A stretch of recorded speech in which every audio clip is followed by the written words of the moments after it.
Hello everyone, Geezer here. I was up to the neighbors today, spent 2 hours mowing up there because they don't live here, they're just down here during hunting season, so I keep an eye on the place, go up several times a week and check it out, mow for them, and it butts up against my property over on this side over here, so yeah, they're good neighbors, they're from up north, and I like them a lot, they're good friends to have. At any rate, I thought today I would show you around here what we're doing, how the woodshed's coming along, and how much wood I used over winter. But first, I want to show you, I've been meaning to show you this for a long time, keep forgetting. My daughter and son-in-law and the grandkids were down a few weeks back. We had a late Christmas because between my surgeries and Megan she got the COVID thing a couple times, and everybody was sick off and on, so it didn't work out till now. A few weeks ago, I remember, maybe a month ago. But at any rate, they brought me some presents, some gifts. This one was a good one. This is a knife. See? It says Geezer in the woods, huh? How's that? Perfect. There it is. Where's the camera? So I've been carrying that in the woods every day. I'm using it a lot. And they got me this. Let me put the camera down. Aim it down a little bit. Got me this t-shirt. Down more. Down more. There we go. She got me this t-shirt. She says, I know you don't normally wear t-shirts, but you're going to wear this one. I said, okay, I can do that. And now, you see this empty bin here? This is how much wood I used this winter. Looks like a lot. Looks like a big space, but it's not that much. So how do you work this camera? There we go. This space is, okay, what I did before I tell you the measurements is I started at the back and I measured it off in 29-inch sections since my logs are 29 inches long. And I put a mark on the floor every 29 inches. And then, since the roof is sloped this way, it's higher up there and lower back here, at the front of each section, I measured up to the roof and marked it on there. So like here is 92 inches from the floor to the roof. And over here is 97. So that's what I done. Then I figured out in each one, they got me that too. Okay, tilt you back up. Can't see nothing, can you? There we go. So then I went and, now that I measured them, I had all the measurements in inches, so I just figured this whole area in cubic inches, converted it to cubic feet, and divided that by 128, and I come out with 7.074 cords. This bay holds, that's what this bay holds, 7.074 cords. That's if you got it full right out to this line right here. There's a line right here. Can you see it? I don't know if you can see it or not. Let me turn this around. Yeah, you can see it. Right there. If you got it full right out to there, which I usually do. That's where I fill them to. And I can show you that on the other side here. See the other base full up out there. So that's where I start. And I fill them right up. I fill it right up to the rafters. And then if you look over there, you can see how much shrinkage there is when the wood dries out. Because I feel that was full up to the rafters when I started, and it shrunk down that much. So I'll get this filled back up this summer. And I used a little bit of scrub too. So I used 7.07 pieces of 29-inch logs, and about 3 or 4 rows of scrub in there. And it's hard to measure how much that was because each row is a different size. It's just oddball pieces and leftovers and offcuts and, you know, all the stuff that ain't no good for nothing else. But if it's decent size, I throw it in the scrub bin and I use it. Because when I filled the boiler, when I filled the boiler for the night, I stack wood in the back of the boiler, the 29-inch pieces, and I stack them up like you'd stack them out here. stack them right up, fill it right up. So, and then the boiler would hold 36-inch pieces of wood. So I got 29s from 36 to 7. So I got about 7 or 8 inches left over up front. That's where I put the scrub. I just throw some scrub in here. It kind of keeps it even in there. And you only get a creosote buildup fall and spring when it don't burn much. Like you use it a little bit in the morning to get the chill out of the house, then it just sits there and smolders all day and builds up the creosote. But in the winter, where once an hour or once every couple hours, the fan comes on and the flames go up, all the creosote burns off and it goes out. So, but I got it shut off now. Shut it off. And in a few days, I'll shovel out the ashes. Then I got a stack of cardboard in the barn. I'll fill it up with cardboard and light it, and that'll burn the creosote out. We'll be good, be ready to go for next fall then. And so I shut off the water heater, the big 50-gallon water heater, and I switched over to the tankless propane water heater. And that worked out good last year. Put it in last year. And I only used a 40-pound tank of gas, 40-pound bottle of gas. Well, a little bit more. I've got one of them automatic switches on it. When one tank runs empty, it automatically switches to the other.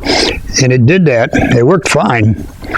So I used one tank and then a little bit out of the next one. Then it was time to turn the boiler on and use that. So so I'm thinking putting a propane furnace in for a backup.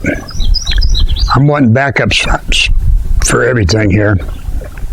And then hooking up 200-pound bottles, and I can handle them. I don't need no contracts or nothing.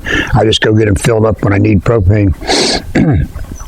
But also, last weekend, I was out to the flea market. No, I went to the trading post, the trading post thing, not too far from here, about 2.5 miles from here. And they had this refrigerator. It's a pretty decent, it needs cleaning. I'll get it cleaned before I put it in the house. I'll get it washed up. Let me see.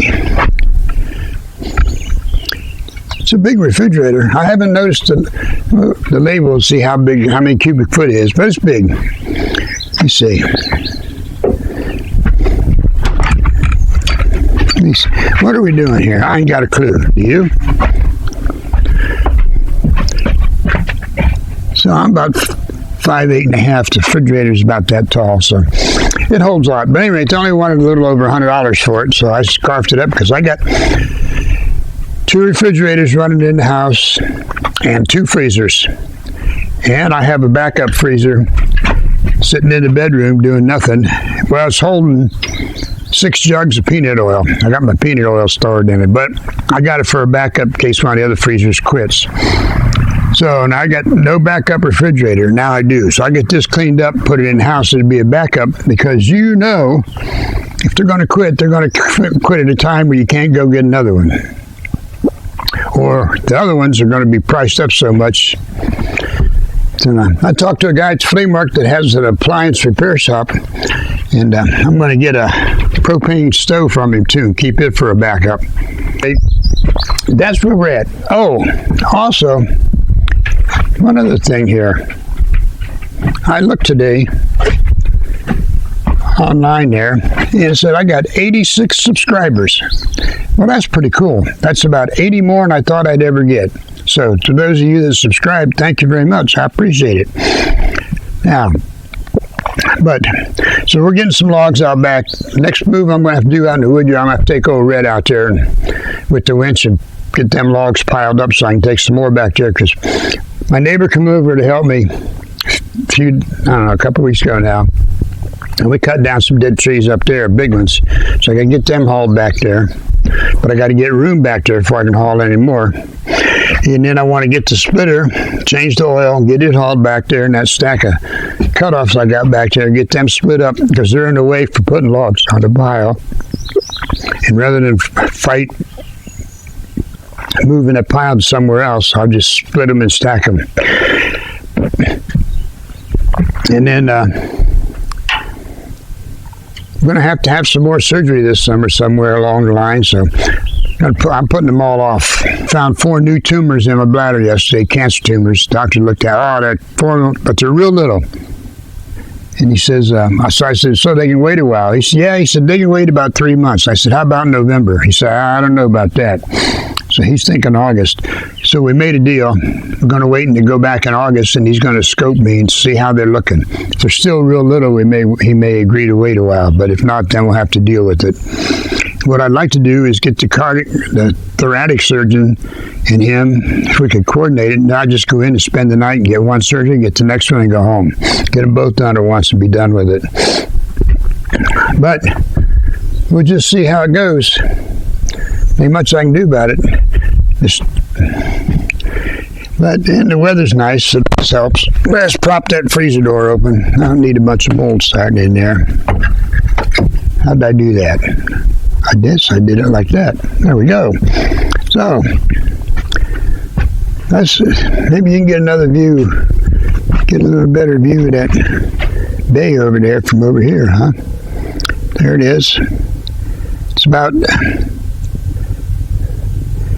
well, let me go look at the notes. I gave you the dimensions. I think I wrote the dimensions down when I measured it. Maybe I didn't. I'm old. I'm a geezer. A lot of times I think I did something and didn't do it. You know what I mean? Happens all the time. Okay, here we go.